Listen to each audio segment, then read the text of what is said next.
Hello everybody, today we have got an incredibly important mail day. In this mail day I tried to fill all the gaps in my collection. I tried to see what cards I'm missing, and I can't believe it that I was missing about 10 individual cards, and I'm not talking about the high-end cards that I knew I didn't have. I was focused on not having, for instance, Ali from Cairo, or if with a Fleet, or even some cards that I did not actually need, such as Pyramids or maybe Scheherazade. I was always thinking about these cards, and I cannot believe how many times I had gone through the list of cards and assured myself that I had already bought a certain copy, or maybe even had several copies of some particular cards, and only through auditing my whole collection, the 3 binders that you have seen in one of my previous videos, I actually went through this whole list of old school sets and asked myself what cards I actually had, which cards I did not have, how many copies I had. So it's only thanks to these hours that I spent on auditing all of my collection. Only thanks to that I managed to understand that I didn't own some rather fun, interesting, and sometimes actually very important for my decks cards that were not incredibly expensive. The story of this purchase is very interesting because, as I said, the idea here was for it to be an ultimate purchase of the cheaper cards that I needed, and the process that I went through was just looking at the cards that I had and listing all 5 old school sets. You know what old school sets I'm talking about. So the 5th one was Fallen Empires, and of course I also did look through Collector's Edition, and there were also some interesting surprises since I mostly focused on revised, and there were some unlimited / Collector's Edition cards that I never owned. So again, a very interesting process, and the reason why I actually made this one extra purchase at Card Kingdom is very neat, because I bought Ali from Cairo previously. You saw the video on my channel, and I got store credit. So I got store credit, I think it was 10% store credit, and I had this store credit after my holiday purchase, and I just decided to use it, and it was really timely because cards spiked after that once more. So I'm really happy with the collection I've got now. I'm going to show you the binder real quick. So I just prepared the binders according to the mana cost, as you know, and for instance here I have got a gap, and in this gap I'm going to put Blazing Effigy, so the card that I thought that I had for a very long time, but then I realized that I didn't, and so I just prepared the gaps according to the mana cost in my collection, and I'm going to finalize it. It's a really satisfying feeling. But let's look at the cards themselves, shall we? First of all, we've got the Elusive Collector's Edition, which is incredibly hard to find, Illusionary Mask. It's very interesting that I thought that my idea with Illusionary Mask would work, making it a morph creature, which is, let's say, an Ornithopter under the mask, which would be 2/2, but then I understood that it was silly because it wouldn't be able to deal damage, because as soon as it deals damage, I'm sorry, or even tapped, it will be unmasked, so we will know that it's just a creature with 0 power. Still, it's a nice card. I've got 2 copies now, I'm happy about it. Then we've got Nebuchadnezzar. I'm not going to focus on all of these minor cards. Sometimes there is no reason at all that I got these. These are just duplicates. Nebuchadnezzar, for instance, was for the my deck idea based on hand control, on revealing your opponent's hand. Azure Drake is very nice, and I decided to have more. Again, I went for the cheapest copies. Metamorphosis is the card that I thought that I had, and I actually mixed it up with, what was it, Reincarnation, I believe, the green card from Legend, so actually a totally different card. Army of Allah, I'm happy that I've got the third copy. It's an incredibly potent card, it does have a lot of potential, and now that I'm playing various aggro decks with white, I understand how good it is. Weak Stone I actually did not have. I did have the Might Stone, but no Weak Stone, and now I have got 3 copies, which is again more than enough. I had several ideas. I have tried play testing this card and it's not stellar, but still I decided to have it. Orcish Mechanics could be very interesting. White Stone I already had. This is, I believe, the 4th copy or the 3rd one. Doesn't matter. Now I have as many as I need. Grape Shop Catapult. It's remarkable that nowadays we don't have such a thing as a bulk Antiquities or Arabian Nights common. And by bulk I mean 0.25 or near mint copy, and approximately, you know, deducting the usual percentage for the conditions. So these things simply do not exist anymore. Every card from these sets is desirable, no matter how jank it is. Dampening Field, again, I cannot overemphasize how many times I had gone through all the cards that exist. You know, if I say 100, it will be probably an underestimate, because I really was, you know, looking through the cards on a maybe weekly basis. I was just seeing what cards exist, what cards I had. I was looking at the prices. I would usually sort from highest to lowest price, and I just wanted to understand what kinds of dynamics we were seeing and what other cards I needed to buy, and I was absolutely sure that I had this card. Maybe, you know, there are some things such as Reverse Polarity. I know it's not exactly the same card, and there were different stages in my collection, as I have mentioned.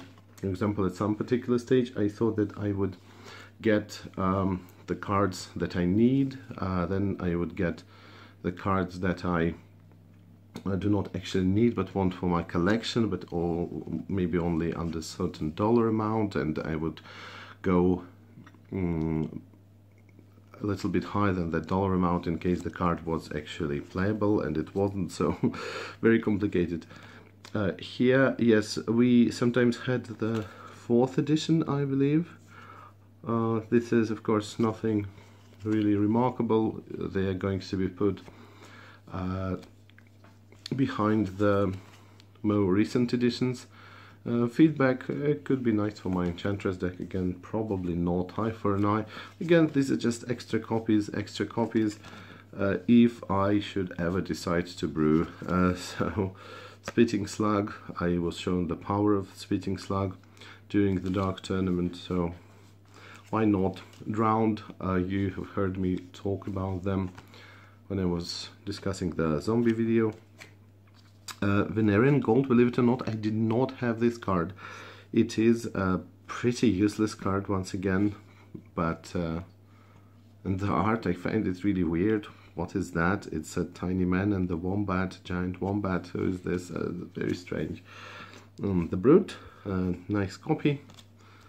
Again, too expensive. Quagmire, another card I didn't have. The useless cycle of lands, which included an enchantment for each of the colors, 2 colorless, 1 colored mana, and creatures with something walk may be blocked as if they did not have this ability. We actually have some cards in Legends. We have got some legendary creatures that remove certain land walk from different cards. Really useless. A Lost Soul, I believe, is another card I never had, because I always said to myself, oh, that's okay, but Bog Imp is better, so I never actually got this. Bog Wraith, I'm sorry, of course, not Bog Imp, those flying. Giant Strength, very, very fuzzy, very difficult to read text, but it doesn't matter, totally fine for us. Ghosts of the Damned, again, useless. Devouring Deep, pretty much the same thing. Cat Warriors, again, believe it or not, I never had this card, and why, I do not know. Thalit Devourer, again, probably something I already had, but decided to get more. I really want to build a deck based on sapling creatures, so wanted to do that. Two-headed Giant of Tortoise. I always felt that this card is fairly costed, since it only costs 4 colorless, so it's definitely splashable, and 1 red for 4 trample. So it's really neat that you have got a card with a decent base power and toughness, and 2 really nice ability, 1 offensive and 1 defensive ability. Again, it doesn't see much play. I mean, it probably doesn't see any play on a competitive level at all. Then Consecrate Land, again another card I never had. And I thought that I did. Consecrate Land is a card I'm thinking of for my maybe Candelabra deck, for the deck based on lands. Again, there are all crazy kinds of ideas, but it's just nice to have this card for my collection. Jade Statue, for a long time I underappreciated this card. Now I know how good it is, even though I didn't actually play it, but I just figured it out, and also the art is amazing. I know that there are people who have commissioned these statues themselves, and they look great. So now I actually got obsessed with these, and I caught myself ordering more copies that I actually needed, and I just reached the point where I wanted to get as many Jade statues as I wanted, but still I stopped at the playset, which is again more than I need probably, but that's fine. Next, Hercules Recall. I have talked about this card many times. I absolutely love the art. I love the card's effect. It is something that works very well, so I needed the 4th copy. Revelation is interesting. I only had 1 copy. Again, I told you about my idea of the hand control deck, and also it might be good for an Enchantress deck. It is an enchant world, so I don't know. Could be an interesting thing. Rabbit Wombat, the 4th copy. Again, I actually knew that I wouldn't probably need the 4th copy when I was just making this collection list, when I was just going through with the orders in the past. But yeah, now I decided to get some more just in case. Again, it's probably nothing, it's less than 20 cents, because most of these cards that you see here are not near mint.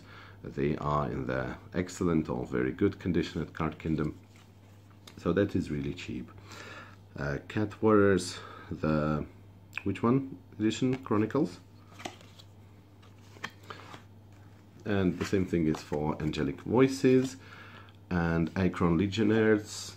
1, 2, 3, and the 4th copy is something I already have, and I really want to make a deck based on Legionnaires and maybe artifact creatures. You see how well these things work together.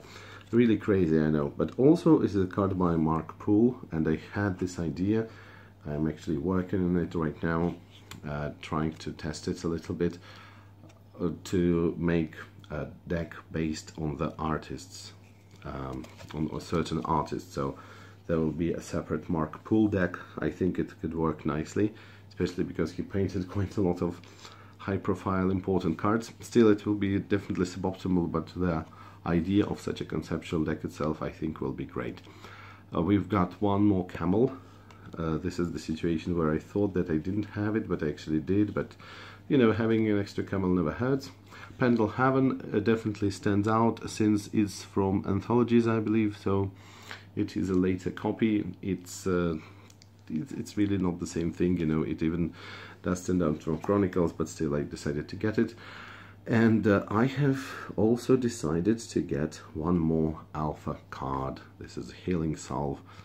Really beautiful. I mean, alpha cards are really something else. They are, you know, it's very interesting, because Old School Magic itself is history.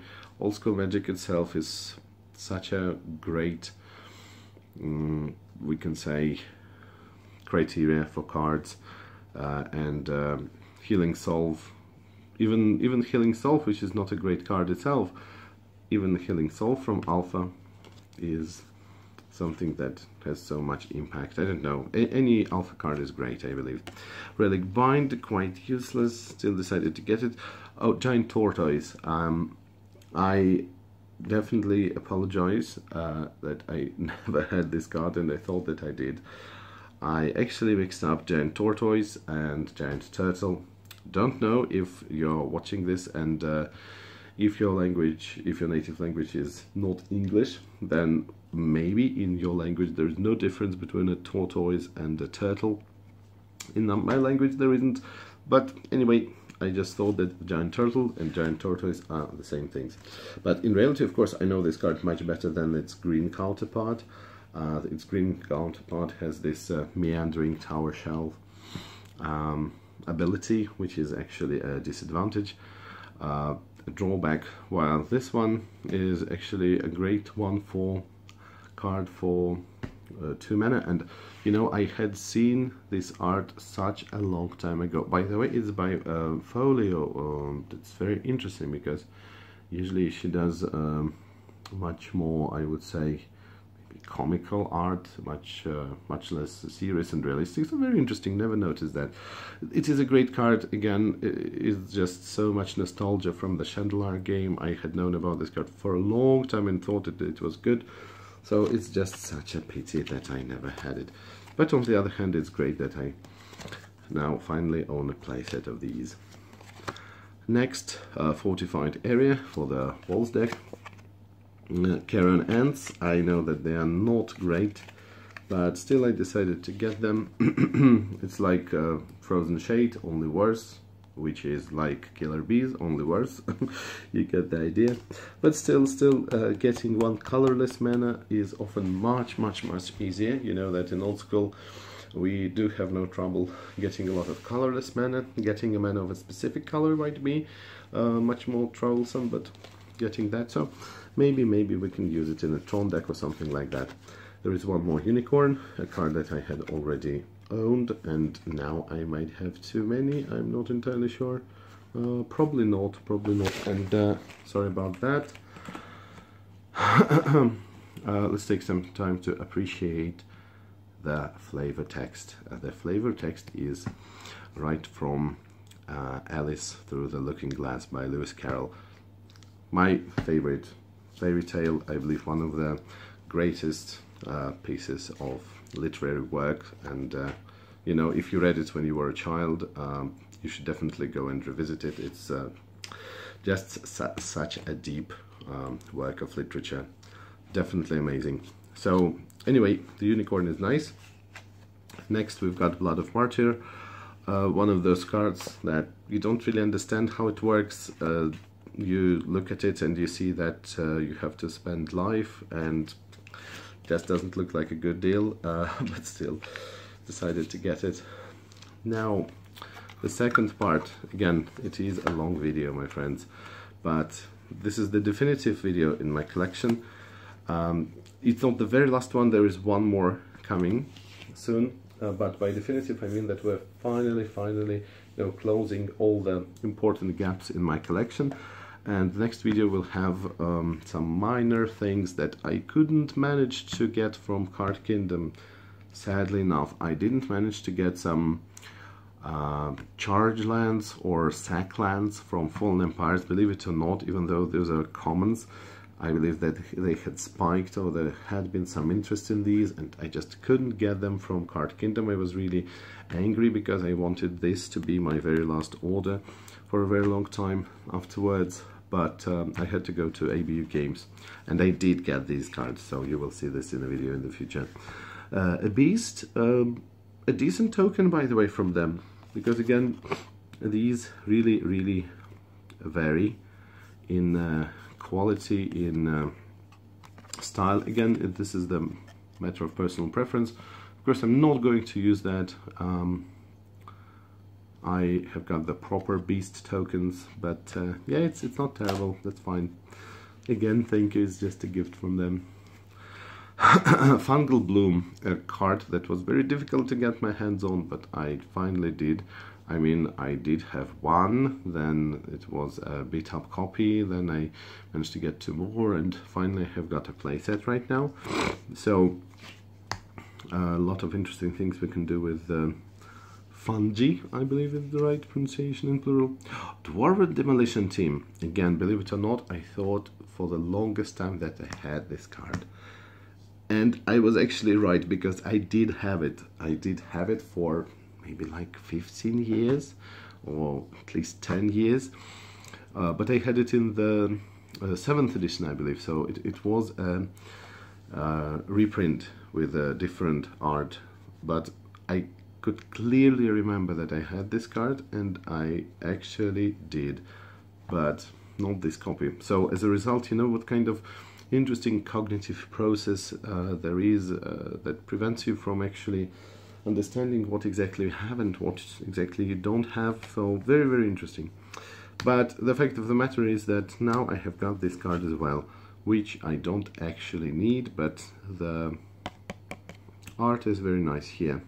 By the way, Cav Brockschmidt, I'm not sure that this artist has done a lot of art. I simply don't recognize the name. Consecrate Land, yes, again, I wanted to get a playset. It was difficult to get the playset in the same set, so I couldn't get like all the unlimited copies or all the collector's edition copies. I don't really like mixing square corners and round corners, but well, there it is. People of the Woods. This is a really nice card that I already have. I'm thinking about making a toughness based deck. Could be fun, we'll see. Banshee, the original edition, absolutely amazing. Such great art, but the ability is quite underwhelming. Maybe we can make it work. Blazing Effigy. So yes, these are the cards that I told you about. I already have the place for them in the binder. I believe that here the cards are arranged according to the condition. Is that right? Probably yes. So anyway, these are very interesting blockers, which may essentially kill your opponent's creature. So it's like a delayed lightning bolt. It's good if you can sacrifice them. There are some interesting sacrifice effects. Maybe it will be just a disc-based deck with rook eggs and such. So we'll see.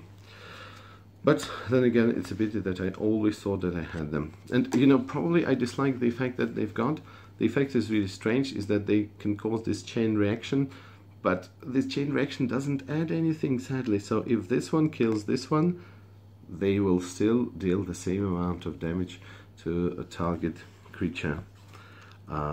So yeah, that's really silly. I mean, this is a wasted opportunity. Quite a playful card, which doesn't do anything. I mean, you could simply remove this clause, if you know what I mean. Thrall Champion, again, all crazy ideas are welcome, so why not make a Thrall based deck, tribal deck?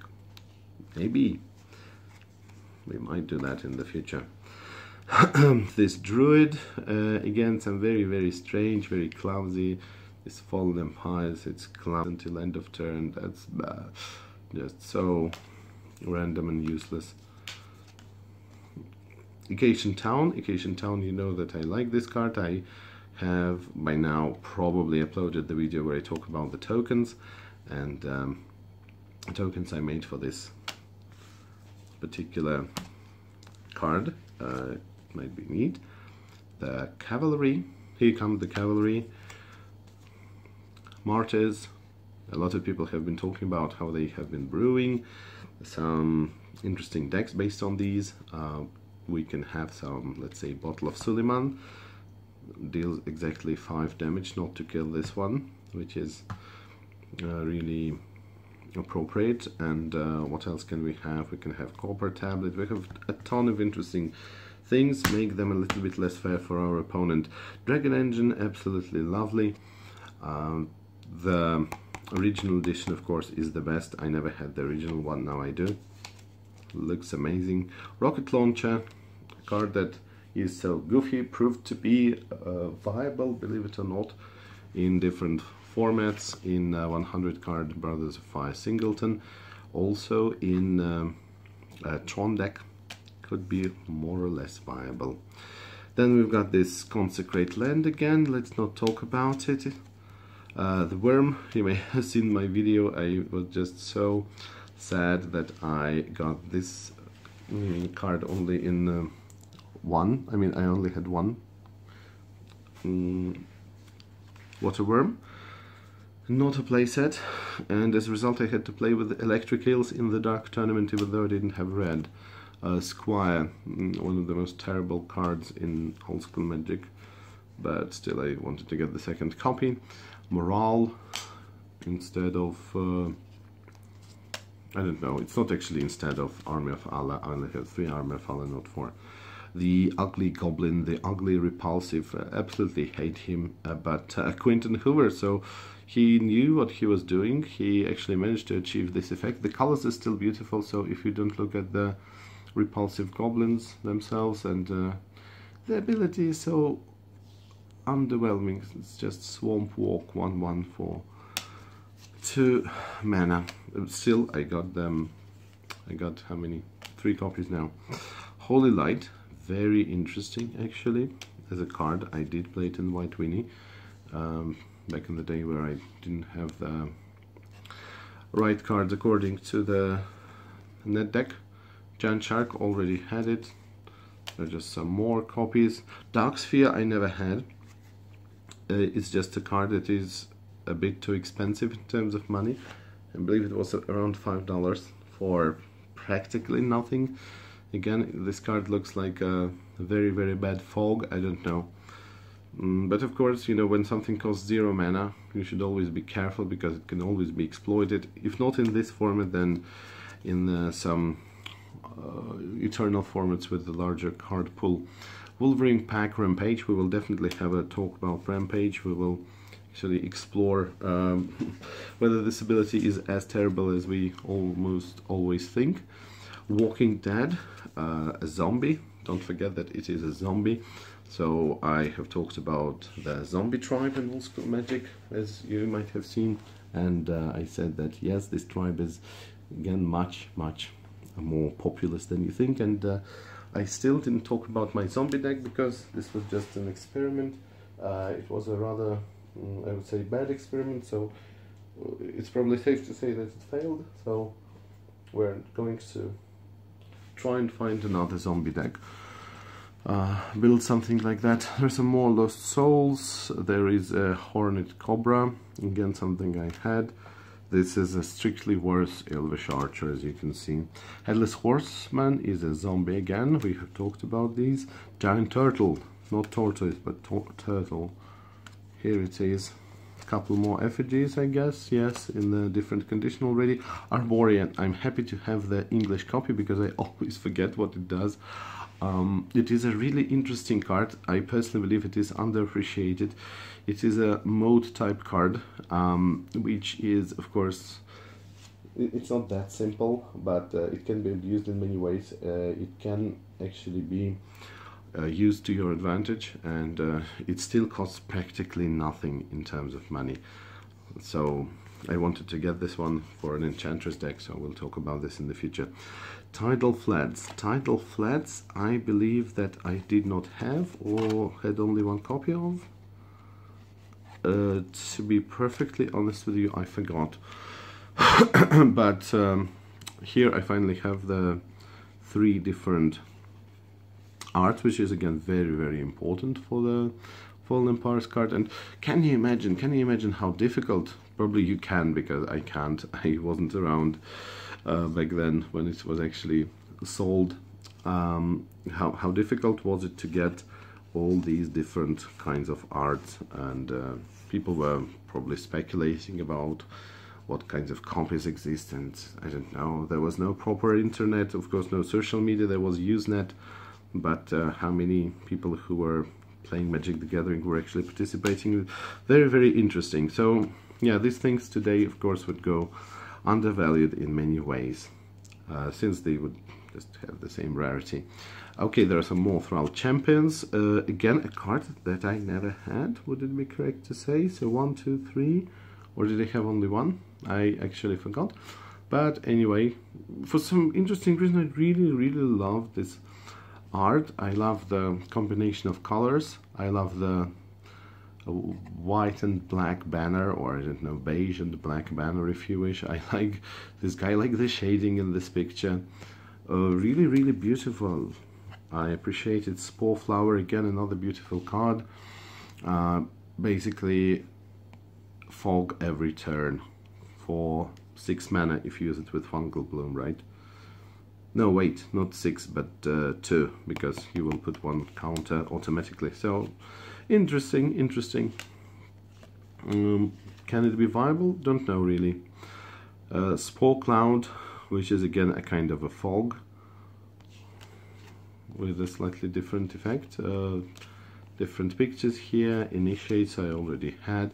Homering Spawning Bad, since I had the tokens, I decided to get the card itself in more than a single copy. This Homerid Shaman is absolutely beautiful. Guess the artist. No need to guess really. Amy Weber. Amy Weber always shows us such amazing. I don't know why it is so. What is so special about it? The perfect use of the blue and yellow shades and maybe some orange together, and I really don't know how to explain it. There are many ways in which artists can manifest their own style, but Amy Weber's is truly amazing and well, magical and maybe cryptic in some way, mysterious, but I don't know, whichever word you pick, it's definitely a great style that I really, really like. Then we've got these Goblin Warrens for some extra Goblin tokens, and this is all I managed to get. This Havenwood Battleground. It's not as peaceful as it seems, even though it is a green card. You see these hangmen, and the battleground definitely shows the results of that battle. By Mark Poole, by the way. Quite a dark card for Mark Poole's art, but then again he did Amnesia for the dark, so yeah, his style changed a little bit. Anyway, thank you for watching. This was this very, very important video where I just went through my whole collection. I spent hours upon hours inventorying it and checking every card in existence and verifying how many copies I had, and I will be really interested in knowing how you audit your collection. Do you really keep track of your inventory? Do you actually know what cards you own, how many of them you own, or do you sometimes have interesting and somewhat unpleasant situations like I did? That will be interesting to know. Meanwhile, thank you for watching, and there will be more. There is one more Mail Day video coming up soon, but after that we're definitely going to stop for a very long time. So unless prices drop, which maybe they never will do, I'm not going to buy anything else soon. Anyway, thank you for watching again, and bye.